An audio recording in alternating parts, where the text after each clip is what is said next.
Hello everyone, thanks for joining me for today's 2-minute talk. Today I'm going to be focusing on lead poisoning.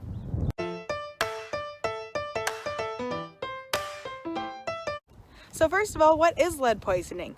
So it is a preventable environmental disease, and it happens when somebody inhales, eats, or drinks something with lead in it. A few common sources of lead are in homes built before 1978. So at this time, lead was still allowed in the paint. So if your house has chipping or peeling paint, you might be at risk for lead poisoning with your children. Also, if your home is older, you might have pipes that have lead soldering in it. So if you're drinking your water, it's a potential hazard for having lead in it.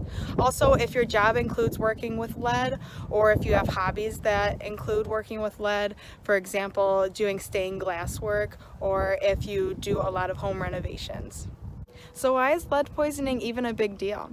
Actually, infants and children before age 6 absorb lead a lot more easily than older children and adults do.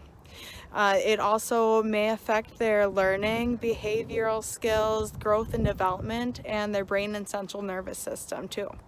So what can you do to keep your child safe from lead? Make sure that you're going to those well child checks as scheduled. You can also have your child tested. It's recommended at ages 1 and then again at age 2 because they're a little bit more mobile and can get into a couple more things.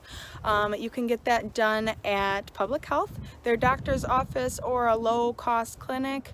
And what they'll do is do a capillary test. That's just a little finger poke, and they'll be able to tell you what your child's lead level is so that you're aware.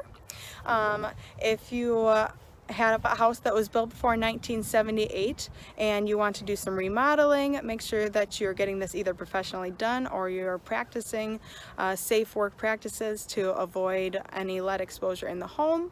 And again, if you do work with lead, follow those safe work practices again, just to make sure you aren't bringing that lead back into the home. Just a couple tips if your child does end up having a high lead level, that's anything above 5. Just make sure that you're providing very nutritious meals. You're going to those regular well child checks.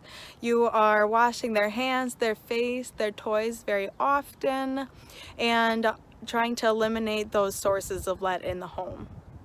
If you do have any more questions or want more information about lead, you can always call or go to the website for Waukesha County Public Health. Also talk to your physician, and you can go to the CDC website as well. They have great information too.